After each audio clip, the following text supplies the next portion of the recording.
त्याचबरोबर या कार्यक्रमासाठी आवर्जून अतिशय व्यस्त असताना देखील उपस्थित असलेले आपल्या धाराशिव जिल्ह्याचे संचालक आदरणीय रामदासांना कोळगे हेही या ठिकाणी मंचावरती उपस्थित, शिक्षण विस्तार अधिकारी शिंदे साहेब हेही या ठिकाणी ऑफ ह्युमन एक्झिस्टन्स या विचाराप्रमाणे आपणही आपल्या जीवनामध्ये ज्ञानाचा अंगीकार करून अधिक मोठं व्यक्तिमत्व म्हणजे आदरणीय दादा यांचा सत्कार या ठिकाणी प्रथमतः विद्यालयाचे प्राचार्य जयप्रकाशजी कोळगे सर यांच्या हस्ते संपन्न होत आहे। शिक्षण विस्तार अधिकारी यांचाही सत्कार विद्यालयाचे प्राचार्य यांच्या हस्ते आणि इतर मान्यवरांच्या हस्ते या ठिकाणी हा कार्यक्रम संपन्न होत आहे। खऱ्या अर्थानं आपण गायत्रीचं या ठिकाणी स्वागत करताना म्हणूया, जमिनीवर घट्ट पाय रोवून यांच्या चरणी प्रार्थना। बाप्पांना वाढदिवसाच्या खूप खूप शुभेच्छा।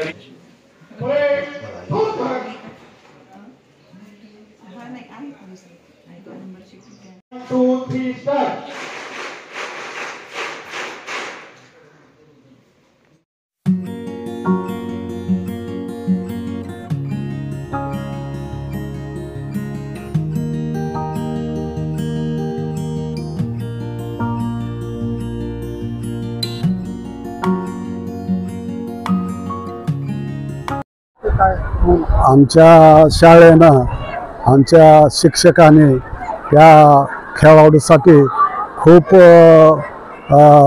हे केलं, कष्ट घेतलं आणि त्या मुलीनंही साथ दिली म्हणून ते राष्ट्रीय लेवलवर गेले आणि या शाळेमध्ये खेळाला महत्त्व दिलं जातं आणि त्या दृष्टीनं यापूर्वीही आमच्या शाळेचा विद्यार्थी राष्ट्रीय लेवलवर गेलेले होते आणि आताही गेलेले आहे मुलगी। तर या मुलीनं चांगलं अनुकरण केलं पूर्वीच्या विद्यार्थ्याचं आणि चिकाटी जिद्द करून त्या मुलीनं राष्ट्रीय लेवलवर तिला संधी मिळाली आणि तिला पुढे अशीच संधी मिळत जावो अशी ईश्वरचरणी प्रार्थना करतो आणि तिला शुभेच्छा देतो। आज जी विद्यार्थी जी राष्ट्रीय पातळीवर पोहोचलेले आहे ती विद्यार्थीचे पोहोचले म्हणजे सहजासहजी पोहोचलेले नाही, तर तिचा नियमित जे सराव होता, आज ग्राउंड लेवलवर जर सराव नियमित प्रॅक्टिस केली तरच त्या विद्यार्थी त्या टोकापर्यंत किंवा ते यश खेचून आणू शकतो आणि ते यश त्या विद्यार्थिनीनं तिच्या नियमित सरावाच्या जोरावर तिनं ते यश खेचून आणलेलं आहे। आमच्या सर्व सहकार्याने जे योग्य असं मार्गदर्शन क्रीडा शिक्षकांनी केल्यामुळं ते यश ह्या विद्यार्थ्यांना आज सहजासहजी गाठू शकलेले आहे आणि ही विद्यार्थिनी आज आपल्या महाराष्ट्राचं राष्ट्रीय पातळीवर प्रतिनिधित्व करणार असून त्या मुलीला आमच्या संस्थेच्या शाळेच्या वतीनं खूप खूप शुभेच्छा। आमच्या शाळेमध्ये नेहमीच यावर्षी कमीत कमी 63 विद्यार्थी विभागीय पातळीवर गेले असून त्यापैकी 5 विद्यार्थी राज्य पातळीवर गेलेले आहेत। इतर दृष्टीनं विचार केला तर गुणवत्तेच्या दृष्टीनं ज्या पद्धतीनं गुणवत्ता आहे त्या पद्धतीनं सुद्धा शरीराचा सुद्धा म्हणजे विद्यार्थ्यांचं सुद्धा आरोग्य चांगलं राहण्यासाठी आणि त्यांच्या कलागुणांना वाव देण्यासाठी ही शाळा नेहमीच विद्यार्थ्याच्या जे कलागुणांना वाव देण्याचा प्रयत्न करत असते आणि त्या दृष्टीनं वाटचाली करीत आहोत आम्ही। मी गुरुलिंग केरबा केवटे, माझी मुलगी गायत्री गुरुलिंग केवटे। तिला अगोदरच मी तुळजापूरला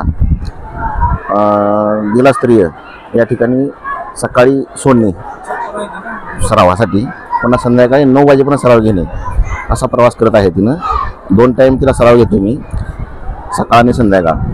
मुलगी असून सुद्धा ती स्वतः जाते आणि स्वतः येते आणि तिला इतकी जिद्द आहे त्या मुलीला माझ्या की कुठल्याही गोष्टीमध्ये आपल्याला यश आलंच पाहिजे असा तिचा प्रयत्न आहे। यश मिळणं मागं पाठीमागं आमचं कसं आई वडिलांची साथ, मुलगी असून सुद्धा मी तिला मुलासारखं सांभाळतो की बाबा मुलगी असली तरी की बाबा मुली घाबरायचं नाही, आपलं जे ध्येय गाठायचं आहे त्यासाठी तुला जे पाहिजे ते सहकार्य मी करत आहे। मग तिला समजा जी बॅट आहे तिची किंमत 18,000 रुपये आहे, तिला खेळण्यासाठी जे बूट आहे ते 3,000 रुपयाचे आहे, 18,000ची बॅट आहे। म्हणजे पाहिजे ते आजच्या आज घेऊन तिला मी लगेच खेळासाठी प्रोत्साहन करतो। तिच्या आहाराची काळजी, तिच्या व्यायामाची काळजी, तिला जिम लावणे, खेळासाठी सहकार्य करणे, आम्ही दोघांचंही भरपूर सहकार्य आहे। तसेच जे शिक्षक जे आहेत गेम टीचर ते पण तिला खूप सहकार्य करतात। हां तेच मी सांगतो ना। मग आम्ही काय करतो वर्गामध्ये, मी शिक्षक स्वतः आहे वर्गामध्ये शिकवत असताना काय करतो आपण की विषय लिहा, मराठी, हिंदी, इंग्रजी, पण शेवटला आपण शारीरिक शिक्षण हा विषय घेतो. त्यामुळे आपण काय केलं पाहिजे की हा राऊंड जर गोल लिहिला तर शारीरिक शिक्षण हा मराठीचं जवळ येते. जसं आपण भाषेला जसं महत्त्व देतोय तसं शारीरिक शिक्षणाला जर महत्त्व दिलं तर तुम्ही काही करू शकताय. हे माझ्या गायत्री उदाहरण चांगलं आहे. काय सांगशील तुझ्या यशाबद्दल? कसा प्रवास होता तो, किती तास सराव करायचे आणि तुझं मार्गदर्शन कोण कोण आणि कसे घडले नेमके? माझे नाव गायत्री गुरलिंग केवटे आहे. मी जयप्रकाश माध्यमिक विद्यालय रुईभर यामध्ये 11वी मध्ये विज्ञानमध्ये शिकते. मी टेनिस हे बऱ्याच दिवसापासून खेळत आहे आणि राज्यस्तरीयसाठी निवड झाल्यापासून मी टेनिसचा सराव करण्यासाठी इथून 20 किलोमीटर तुळजापूरला जात होते. सकाळी 6 वाजता कोर्टवरती जायचे तुळजापूरला बसनी आणि 6 ते 11 त्याच्यामध्ये व्यायाम, एक्सरसाइज, स्ट्रेचिंग, टेनिसची प्रॅक्टिस करत होते. नंतर मी 4 वाजता जायचे अजून वापस. 4 ते रात्री 8-9 वाजेपर्यंत प्रॅक्टिस करायचे आणि त्या प्रॅक्टिस आणि मेहनतचे फळ मला भेटले आणि राज्यस्तरीयमध्ये डबल्समध्ये मला गोल्ड भेटले आणि जिल्ह्यामध्ये प्रथम आले आणि विभागामध्ये द्वितीय आले. त्याच्यामध्ये त्याच्यामध्ये मला शाळेच्या सर्व शिक्षक वर्गांनी मला सपोर्ट केले आणि तुझ्यासारख्या अनेक मुलींना वाटतं की मी पण यशावर गेले पाहिजे, बनले पाहिजे. काय सांगते? प्रत्येक विद्यार्थ्यांनी हा एक छंद जोपासला पाहिजे आणि त्याच छंद जोपासला पाहिजे. शिक्षणाबरोबर एक छंद जोपासलाच पाहिजे आणि व्यायाम वगैरे केला पाहिजे. खेळामध्ये ही पुढे आले पाहिजे. त्याच्यामुळे आपण निरोगी राहतो आणि खेळला पाहिजे शिक्षणासोबत. मला नॅशनल खेळायचं आहे. नॅशनलमध्ये गोल्ड आणि नंतर 2-3 नॅशनल झाल्यावरती मी इंटरनॅशनल खेळणार आहे.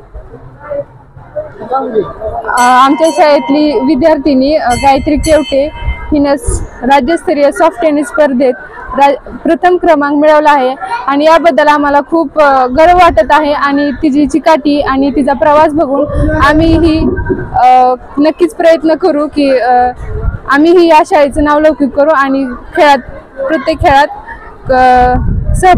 सहभागी होऊ.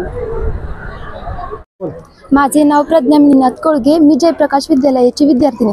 जयप्रकाश माध्यमिक व उच्च माध्यमिक विद्यालयाची गायत्री केवटे ही 11वी विज्ञान या शाखेत शिकत असल्यामुळे तिने सॉफ्ट टेनिस या खेळात विभाग स्तरावर द्वितीय क्रमांक मिळवून राज्यस्तरासाठी निवड झाली. राज्यस्तरावर तिने प्रथम क्रमांक मिळवून नॅशनलिस्ट झाली. तिच्यामुळे आम्हालाही प्रेरणा भेटली. डॉजबॉल व हँडबॉल या स्पर्धेमध्ये 56 विद्यार्थी विभागासाठी निवडलेले आहेत व राज्यस्तरासाठी 2 विद्यार्थ्यांची निवड झालेली होती. त्यामध्ये 1 विद्यार्थिनी नॅशनलिस्ट झाली. त्यामुळे ती केवटे गायत्री हिच्यामुळे आम्हाला प्रेरणा मिळाली व आम्ही डॉजबॉल या खेळात आम्ही खूप प्रयत्न करून राष्ट्रीय स्पर्धेसाठी निवड करू. यासाठी आम्हाला केवटे गायत्री हिच्यातर्फे प्रेरणा मिळाली.